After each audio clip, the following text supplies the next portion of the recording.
Genesis 20 through 22. Isaac is born to the parents of Abraham and Sarah. Abraham is 100 and Sarah is 90. We also hear then in chapter 20 of Ishmael being sent away. This is chapter 21.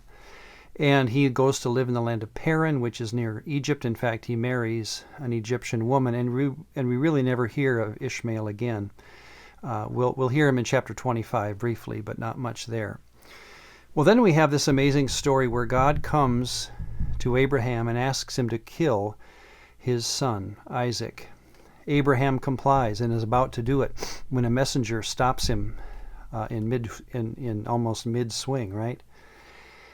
Well, why did this happen? By the way, here's where we have to be relevant to the text, to the culture of that period.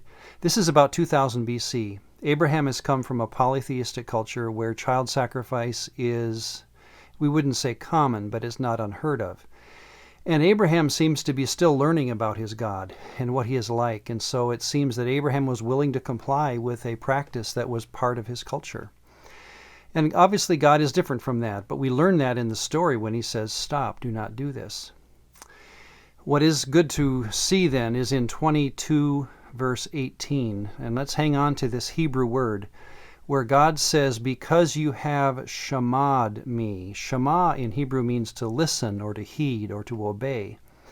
And he says to Abraham, because you have obeyed me in this most difficult request, I will, and then he repeats the covenant, I will surely be your God. And now we start to get this phrase, it begins here really, I am the Elohim, or the God of, and we always get these three names, Abraham, Isaac, and Jacob. Jacob will be a son to come. But notice the lineage that God claims to be the God of. It's this lineage here and not this one here. So really what happens is in this story we get the beginning of this idea where God has claimed now this family line to be his own. And he's also at the same time not claiming the line of Ishmael. It seems that Ishmael never did worship the God that Abraham, his father, did.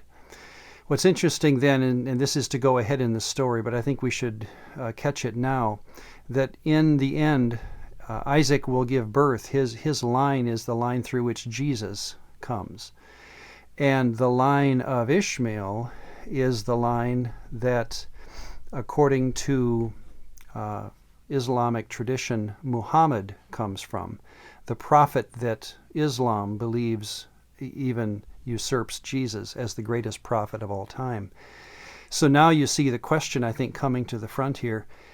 Is Allah, the God of Islam, the same as the God of the Bible? Well, clearly not, because I am the God of, our God is claiming to be the God of this line and not this line. Allah is not the God of the Bible.